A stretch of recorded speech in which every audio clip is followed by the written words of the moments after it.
말씀은 시편 37편 1절부터 4절까지 말씀입니다. 구약성경 828페이지 시편 37편 1절부터 4절, 시편 37편 1절부터 4절까지의 말씀, 제가 한 절, 여러분 한 절 이렇게 교독하도록 하겠습니다. 악을 행하는 자들 때문에 불평하지 말며 불의를 행하는 자들을 시기 하지 말지어다.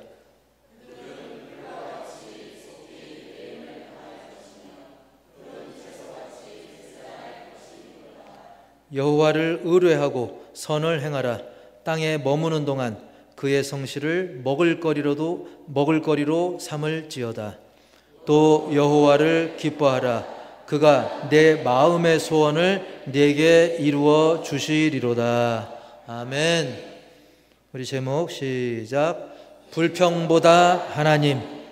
사람 보면서, 환경 보면서 불평하기보다는 우리 하나님 바라보시는, 아까 주만 바라볼지라 또 찬양하지 않았습니까? 우리 이 제목대로 불평보다는 하나님 바라보고 항상 기뻐하고 범사에 감사하고 쉬지 말고 기도하시기를 주의 이름으로 축복합니다. 오늘 말씀을 준비하다 보니까 옛날에 그 시절, 제가 청년 시절, 청소년 청년 시절에 불렀었던, 이거는 뭐 복음송이라고도 좀 하긴 애매하고, 그렇다고 가요라기도 한 애매한 찬미예수 2000이라고 하는 찬양집에 지금은 실려 있는데요. 그 옛날 복음송이 좀 떠올랐습니다. 그 가사가 어떻게 시작을 하냐면, 불평 불만과 환멸 가득 찬 이 세상에 너는 무엇 위해 사는가? 꼭 무슨 민중가요 같은 느낌도 좀 들죠. 불평 불만과 환멸 가득 찬 이 세상에 너는 무엇 위해 사는가? 여러분, 뭘 위해 사십니까? 이 가사처럼 정말 우리는 세상 살면서 불평 불만의 소리를 많이 듣기도 하고, 사람마다 정도 차이는 있지만 내 입으로 또 불평 불만을 이야기할 때도 있습니다. 좀 많이 하는 사람, 좀 적게 하는 사람. 그리고 살다 보면 세상은 참 불공평하다, 그런 생각을 우리가 종종 하거나 그거를 또 표현하기도 하지요. 듣기도 하고. 그러다 보니까 지금보다는 뭔가 이 불평등을 좀 해소해가지고 더 평등한 세상을 만들어 보자, 이렇게 소리를 내기도 하고, 특히 정치인들 그리고 사회적으로 영향력 있는 사람들, 단체 등등에서 이것을 위해서 많은 노력도 합니다.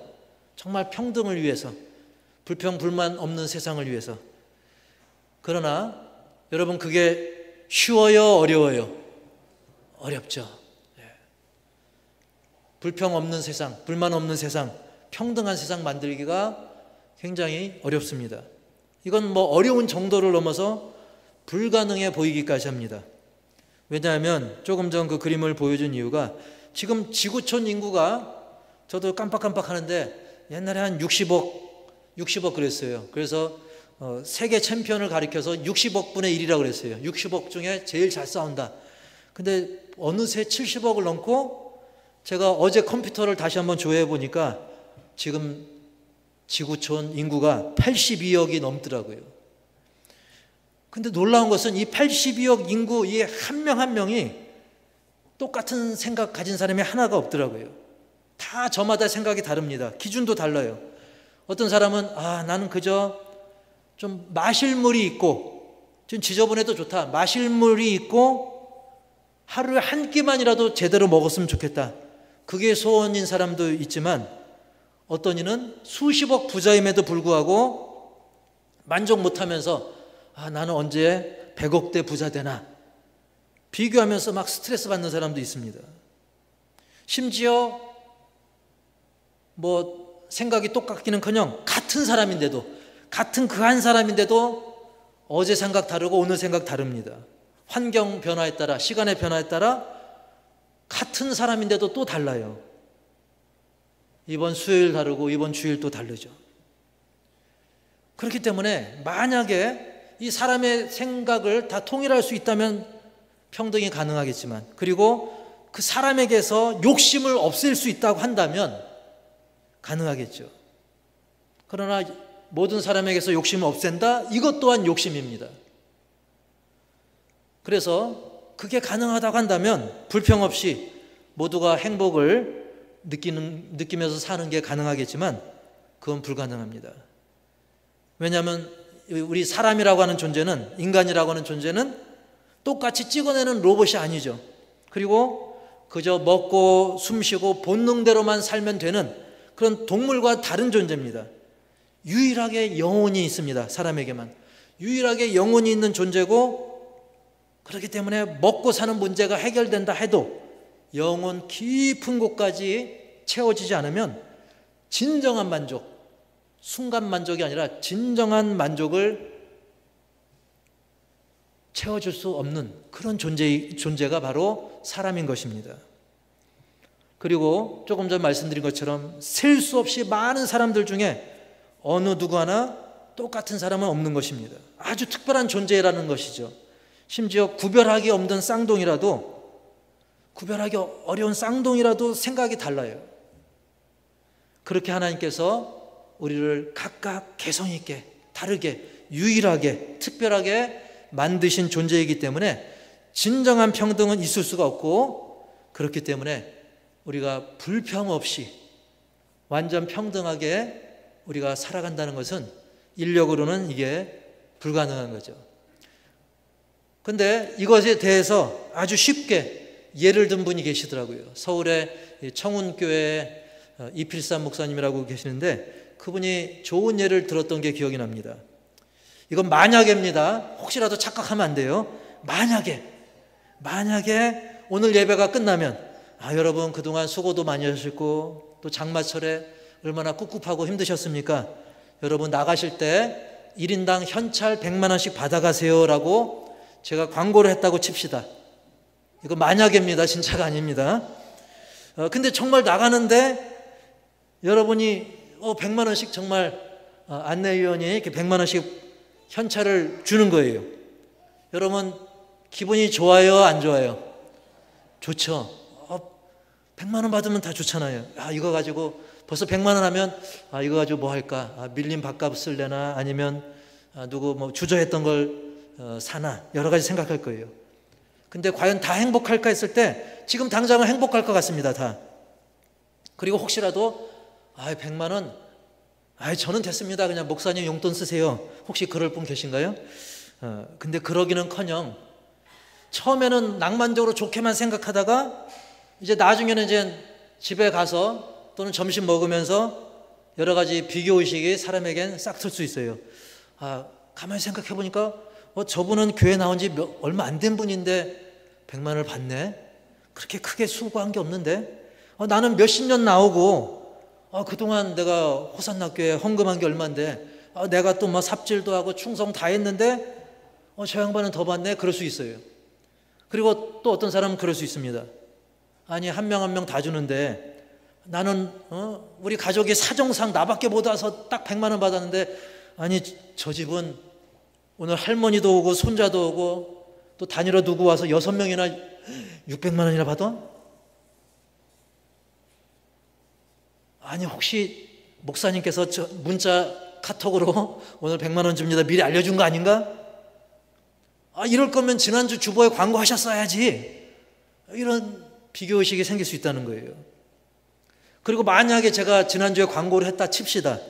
그러면 또 거기에서 또 비교의식이 생깁니다. 전혀 막 몇 달 동안 안 나오던 사람이 그 광고 보고 딱 오면 아이고 저런 얌생이가 있나 이러면서 또 시기할 수가 있는 것이죠. 이건 하나의 예입니다. 이렇게 한 가지만 놓고 봐도 이렇게 사람은 복잡한 존재입니다. 그리고 이 인간이라는 게 굉장히 복잡해가지고 이 사람 내면 깊은 곳에서는 여러 가지 생각들이 존재합니다.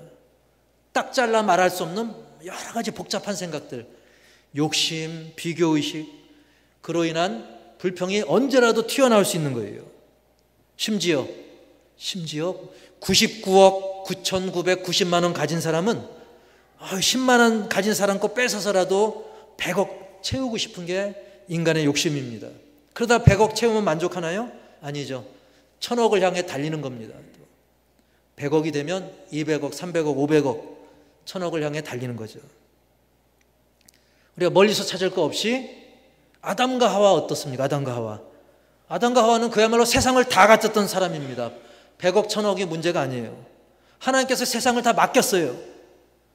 그런데 또 욕심이 들어오니까 하나님 수준까지 넘보는 그런 욕심을 부리다가 결국 말씀대로 사망의 징벌을 받지 않았습니까? 그래서 야고보서 1장 15절은 분명히 경고를 해주고 있죠. 시작. 욕심이 잉태한 즉 죄를 낳고 죄가 장성한 즉 사망을 낳느니라. 아멘. 심지어 예수님을 졸졸 따라다녔던 제자 가룟 유다도 그 은 30 그거 얼마, 물론 큰 돈이라 할지라도 예수님보다 귀합니까? 그렇습니다. 아담과 하와도, 그리고 예수님을 가까이 했던 가룟 유다도 이 욕심 문제, 이 복잡한 인생의 문제를 이 제대로 그들이 해결을 못 받았던 것이죠. 지금으로부터 제가 이제 문자 같은 거 한번 조회 다시 해보니까 지금 여기 계신 분은 아닙니다.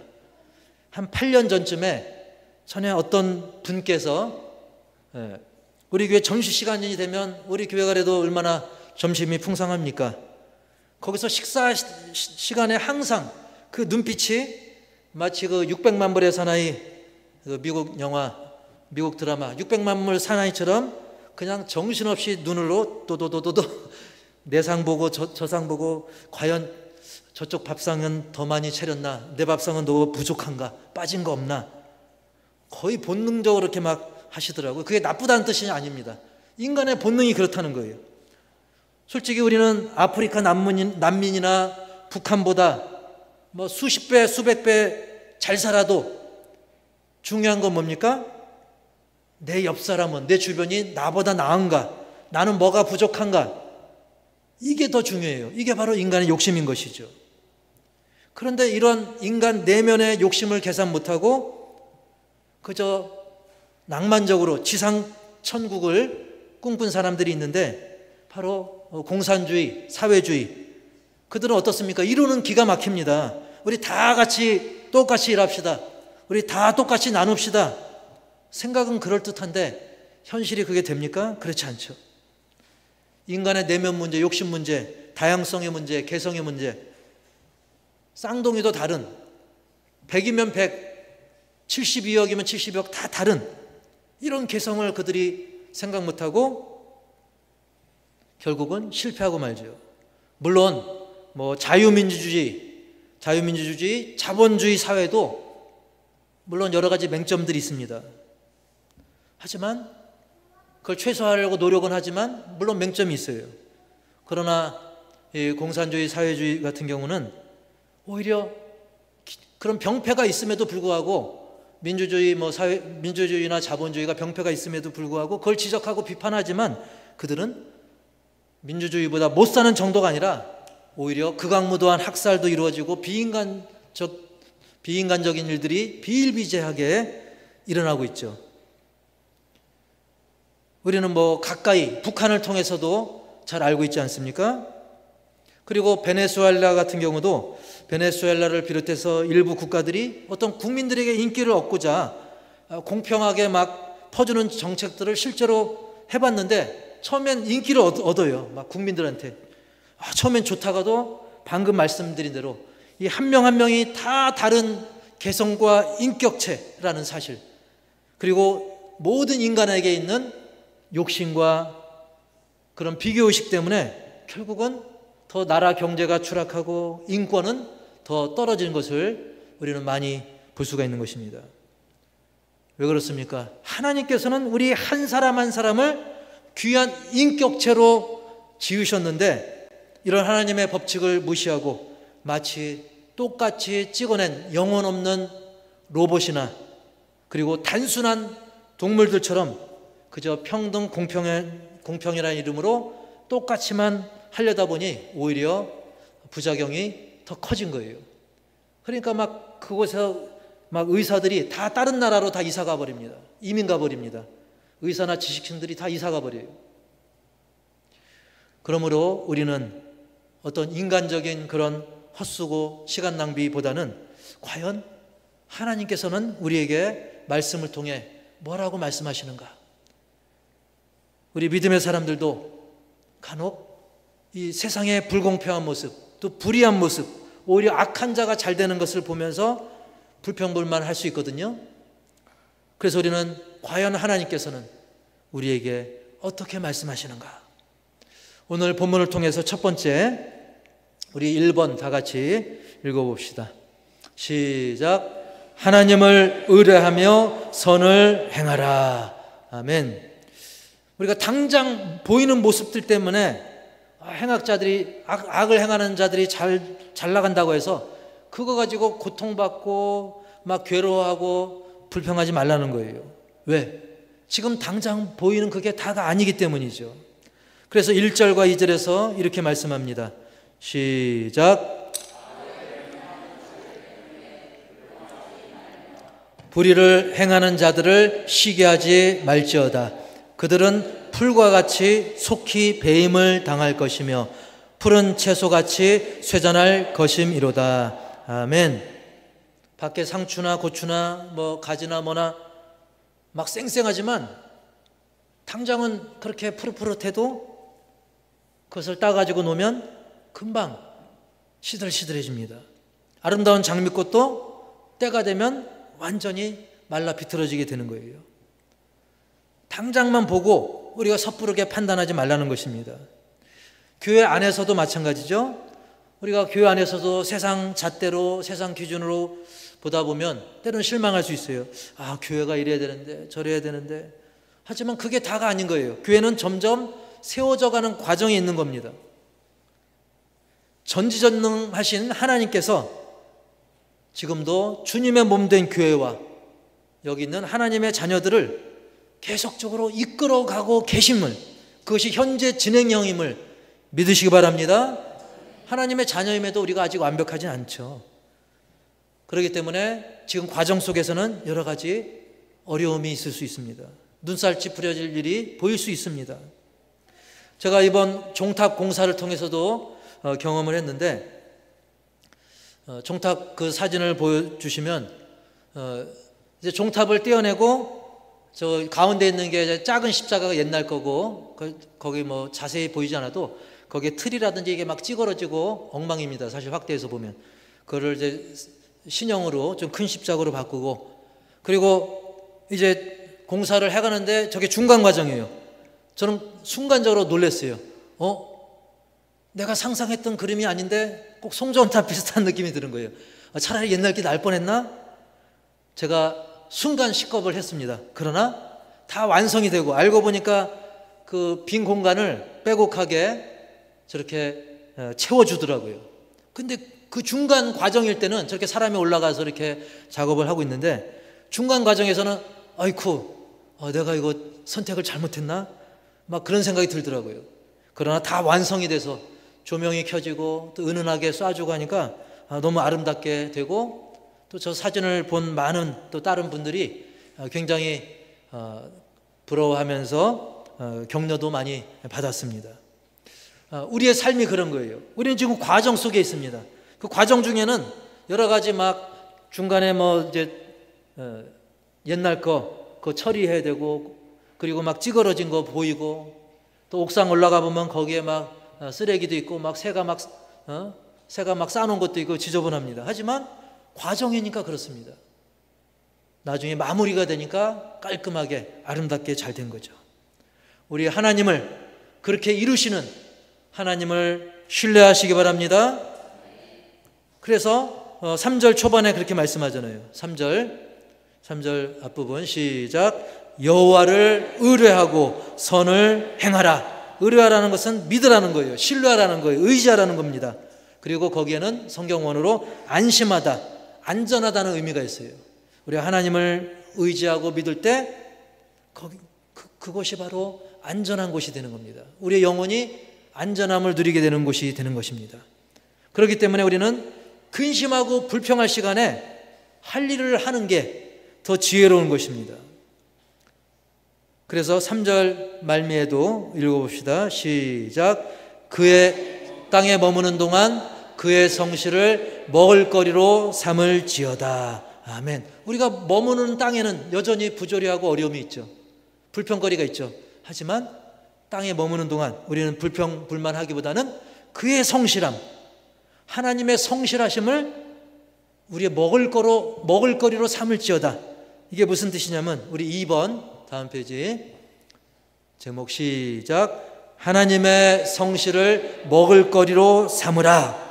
이게 무슨 뜻이냐면 이 성실이라고 하는 것은 말씀한 바를 반드시 지킨다는 거예요. 하나님은 공수표 날리는 분이 아니라는 거예요.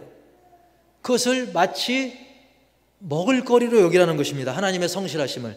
예를 들면 우리가 막 밥을 먹으면 밥과 김치나 음식을 먹으면 그것이 양분이 되어서 우리의 살이 되고 피가 되고 뼈가 되고 삶의 영양소가 되죠. 즉 우리가 음식을 취하면 그것이 음식은 음식이고 나는 나지, 그게 아닙니다. 그 음식이 내가 되는 거예요. 나를 이루고 나의 삶의 활력이 되는 거예요. 그처럼 성실하신 하나님, 약속을 지키신 하나님, 그 하나님을 믿으면 그것이 우리에게 영적 활력소가 되어서 그 믿음이 우리의 일상 가운데 나타나는 것입니다. 전에는 축 처졌다고 한다면, 팔을 늘어뜨렸다고 한다면, 이제는 그것이 영의 양식이 돼서 하나님을 믿는 그 믿음이, 그 말씀이, 그 능력이 우리의 삶 가운데 영적 영양소로 우리의 삶에 활력을 주는 것을 믿으시기 바랍니다. 그것을 철석같이 믿으시기 바랍니다. 따라서 해볼까요? 철석같이 믿자. 근데 철석이 뭔가 했더니 한문으로 철하면 말 그대로 철입니다. 쇠. 그 다음에 석은 뭘까요? 돌. 그 돌하고 쇠가 단단해요? 단단합니다. 혹시 단단해요? 안 단단해요? 하면 혹시 돌발적으로 안 단단해요? 할까봐 제가 그렇게 물어봤습니다. 여러분, 쇠나 돌 단단한 것처럼 그렇게 굳게 철석같이 믿으라는 것입니다. 행여나 여러분의 가족, 이웃, 친구, 주변에 누군가 자꾸 불평불만하고 나를 꼬셔대도 우리는 그렇게 얘기해야 되겠죠. 나는 하나님을 철석같이 믿어. 아무리 얘기해도 아니야, 나는 하나님을 철석같이 믿어. 하나님의 성실을 나의 먹을거리로 나는 삼는 사람이야. 그렇게 단호히 이야기할 수 있기를 주의 이름으로 축복합니다. 그러면서 4절 말씀 3번 제목 시작. 하나님을 기뻐하라. 4절 또 여호와를 기뻐하라. 그가 내 마음의 소원을 네게 이루어 주시리로다. 아멘. 따라서 합시다. 여호와를 기뻐하라. 하나님을 기뻐하라. 여러분, 하나님을 기뻐한다는 게 무슨 뜻이냐면 저 하늘색 글씨 읽어봅시다. 시작. 하나님 때문에 기뻐한다. 그게 하나님을 기뻐하라는 거예요. 하나님을 기뻐한다는 것은 바로 나는 하나님 때문에 기뻐합니다.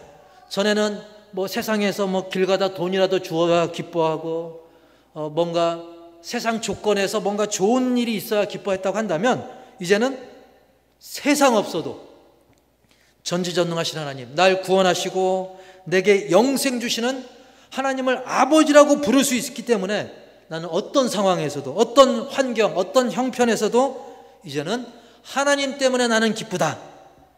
그게 바로 하나님을 기뻐한다는 의미인 것입니다. 그렇기 때문에 전에는 불가능했죠. 뭐가 불가능했습니까? 항상 기뻐하라. 데살로니가후서 5장 16절 말씀처럼 항상 기뻐하라. 쉬지 말고 기도하라. 범사에 감사하라.